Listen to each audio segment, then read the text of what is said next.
Hey everyone, Stacks here. Welcome back to the channel, guys. Today I'm checking out Xmen number 7 by Jonathan Hickman and Francis Leinil Yu. And an interesting thing about this book is that after Jordan White, the editor, had already sent it to press, he made the comment on Twitter that if he'd have caught it, which as an editor should, this would have been a red issue. This would have been like back during House of X and Powers of X, where you had those issues that were highlighted in red that meant that it was a very significant part of the storyline. But before we get too far into this, if you're new to the channel, make sure you hit that subscribe button, and also make sure you go check out my X-Men Fantastic Four videos.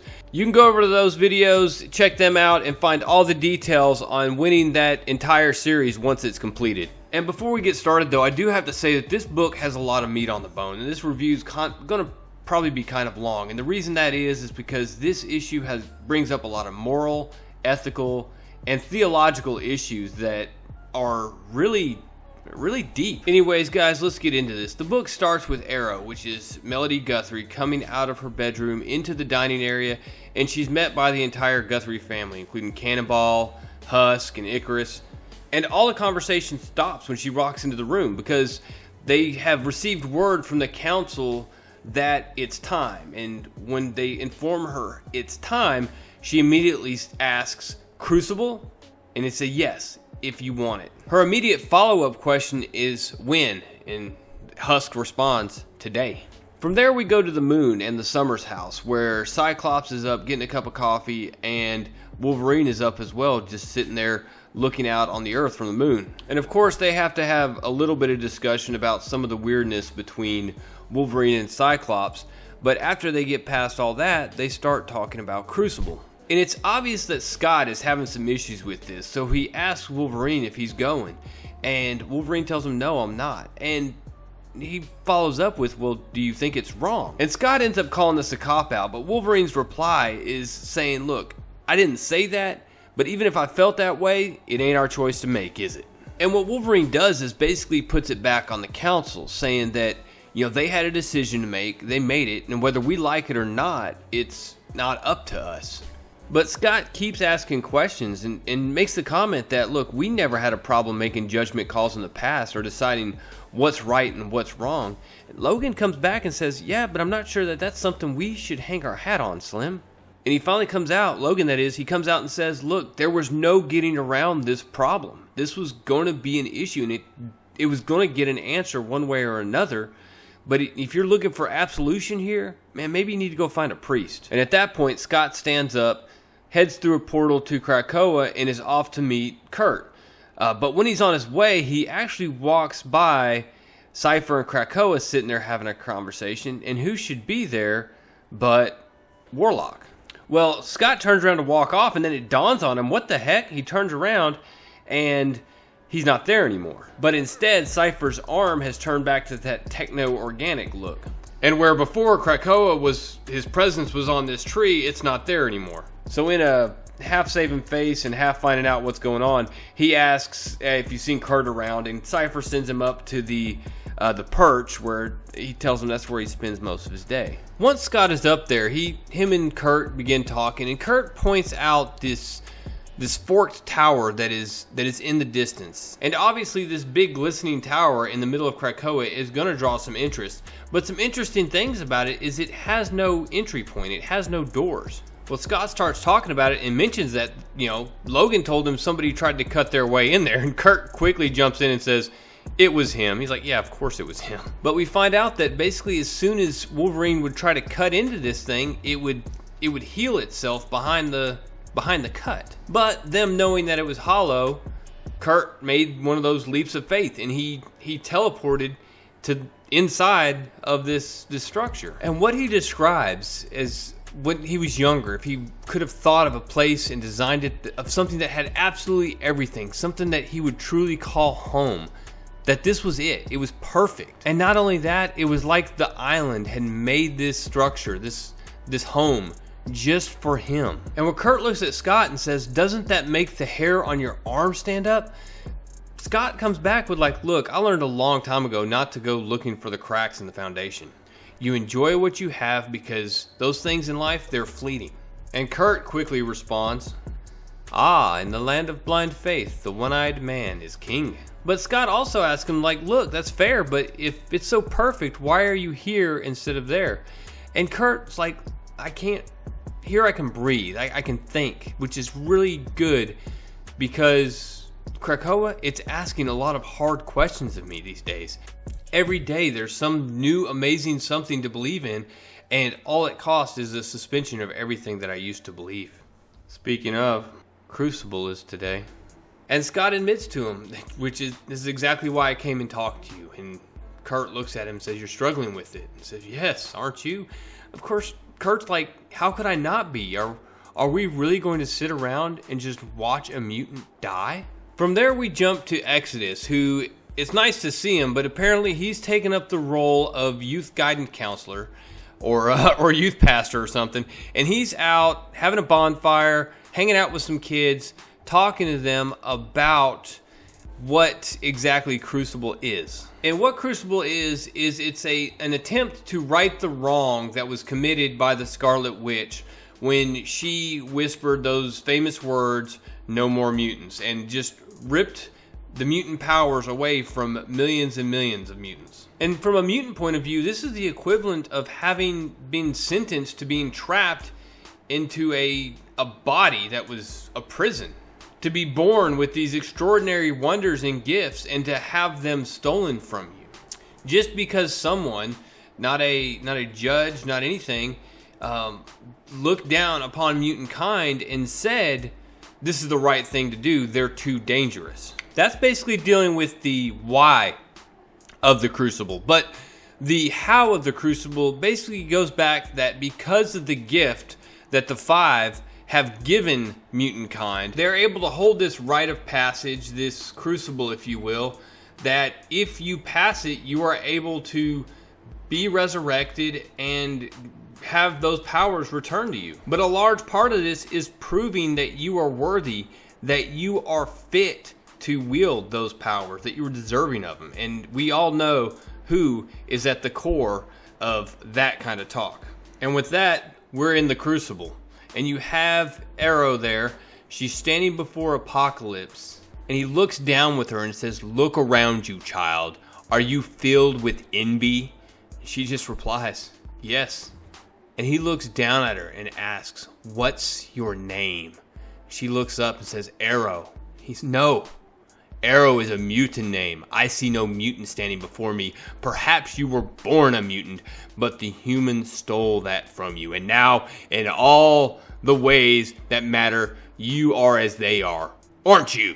Now, tell me your name. She says, Melody Guthrie. And Apocalypse looks down and says, a powerful mutant family, Guthrie, a great name. What a disappointment you must be. And Cannonball's ready to come over the wall and knock the crap out of Apocalypse right away. But it feels like this is all part of the song and dance and the show of just Apocalypse proving this fittest. We are above. We are beyond humans. I mean, after all, no one believes that more than he does. But the next thing he does is interesting. He says, look around you. All these people, all these mutants. They are willing to fight and die to protect you on this island. Despite the fact that you do not have your powers, they will stand for you. Do you understand that? And do you understand that we will not simply allow you to go and kill yourself, that you could be reborn as something better? That is a surrender, and those days are beyond our people. Do you understand? And with that, she agrees that she understands why she's here is to fight and die for her people as a mutant, and the fight begins. But the interesting part here is when Nightcrawler starts talking. The problem with all of this is that it feels reckless. It's true we have laws and we have a foundation of some kind of government, but what was it all built on? Hope? Anger? Inevitability? Arrogance? What's at the real center of it? What's at the center of Krakoa? And when Scott makes the assumption and says, I'll take it you have some opinions, Kurt can just sit there and say, no, all I have are more questions. And considering my faith, I can't help but wonder what happens to our souls when we die.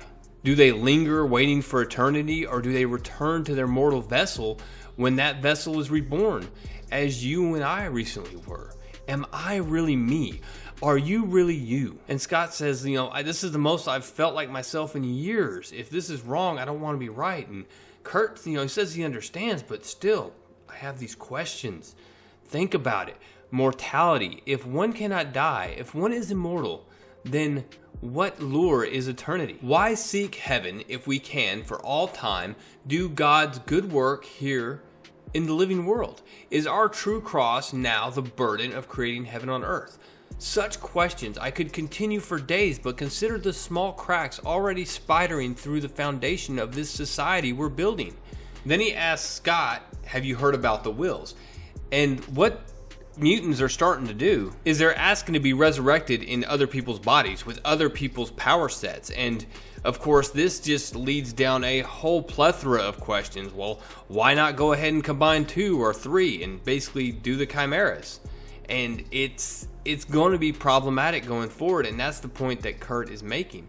And they're saying all this as they watch this Crucible occur. And they watch Arrow fight this unwinnable fight against Apocalypse, who, when she comes and just tries to take a shot at him, he just catches the sword mid-air and just bashes her into the ground. But despite just taking a whooping, she continues to get up.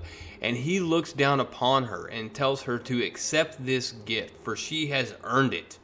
And he ends her life right there. He kills her, and she's immediately resurrected right there in the Colosseum.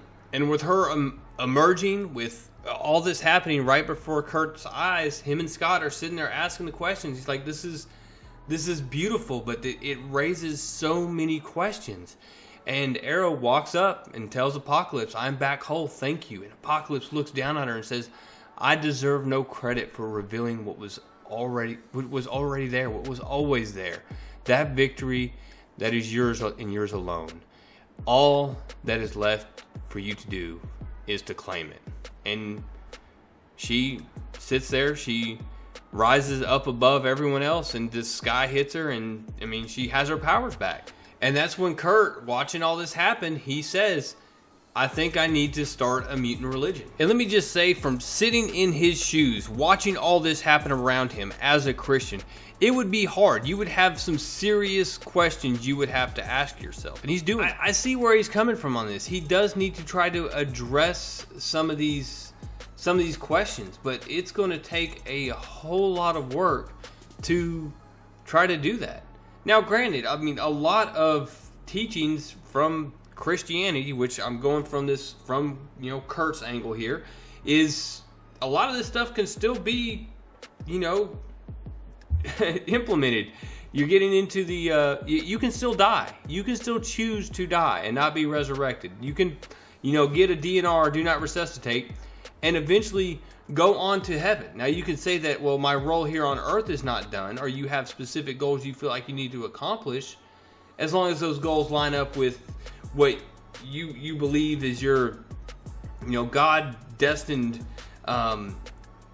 goals and works that he's put before you, then by all means, go and do that. But for a mutant who believes in Christ, for a mutant who believes in resurrection, a resurrection that's far beyond what the 5 can do, because while he sits there and addresses this and trying to make a heaven here on earth, as he says, it's clear in the Bible that there will be a new heaven and a new earth that arise. And maybe, if they go completely culty here, maybe they're saying this is the new earth right here, that we are creating it right here, and we are God's chosen vessels to do this. But I don't think that's what it was talking about. It's my personal opinion, but you can go from there. And heck, it's Marvel Comics. This is not Revelations or anything. So Nightcrawler is a character that I've always loved, and his Christianity is a large part of that. He's a really cool character anyways, but then the fact that he's a Christian, that I can identify with him. I myself am a unashamed Christian, and in that, I just want to make sure that they handle this topic, correctly. It's no different than if you're a Muslim, or if they showed a Cleveland Browns fan in a Marvel comic and Bernie Kosar wasn't his favorite quarterback. You want it to be right. And it's the same thing. If you're going to represent something in the comic book, just make sure you represent it fairly. All right, enough of that. Back to the book. The art in this I thought was a lot better from Francis Leinil Yu. I still think dude needs to work on lips, and everybody on the either that or everyone in the X-Men needs to get a stick of chapstick and be done with it. I do love the way he draws Apocalypse, and I think that plays to just he does better with technology. He does better with the armor. I think that's just his strong point. I don't think he does as well on the close-ups with the facial expressions, and I think he's been asked to do that a lot in these books, or he's choosing to do that, and it's like I said, it's not a strong point, especially lips. Leinil Francis Yu also did the cover with Apocalypse smashing through the stained glass with Kurt on the glass itself. And after reading the book, that cover is so much more amazing. Back to the story, I do find the council's decision on this interesting. Some of the catches and twists, like if you commit suicide, you do not get to come back with your powers just because you've surrendered. I also find it interesting though that at least half the council decided to go with this as the course of action to determine that, yeah, you're gonna have to go get in the ring and fight Apocalypse or somebody, and he's gonna kill you if you're worthy, and basically the whole survival of the fittest thing. More than half the council decided, yeah, you know what, this is a good idea. I think the question of the wills and how people are wanting to come back with, like, yeah, put me in Magneto's body, or some weirdo like wanting to come back in Emma's body or something. Just, there's all kinds of stuff that could really get messed up there on the island, and I guess they're going to have to put on the laws like, no, you will come back as you. That's, you don't get to choose. If you're going through the resurrection process of the Five, we will put your personality back in your body because you are you, and you don't get to mess with that. But of course, we know we got Sinister off to the side just rubbing his hands. He's like, oh, I can make that happen. One thing I don't want to overlook on all this is that Scott, he sought Kurt out on all this, and he was asking questions, and Kurt was kind of leading him through this whole conversation.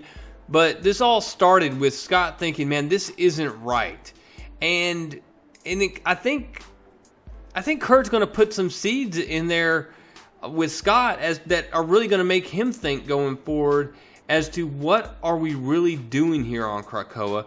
I trust it, I'll fight for it, I love it, but what is it? What's the real foundation of this island? And in the end, on Krakoa, are we doing the right thing?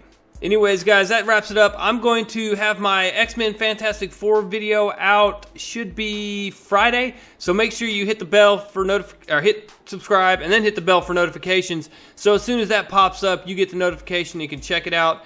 And of course, register to win the complete X-Men Fantastic Four series. Once it's completed, I'm giving away one full set to somebody who's subscribed, liked, and commented on all 4 of the videos. So make sure you do that.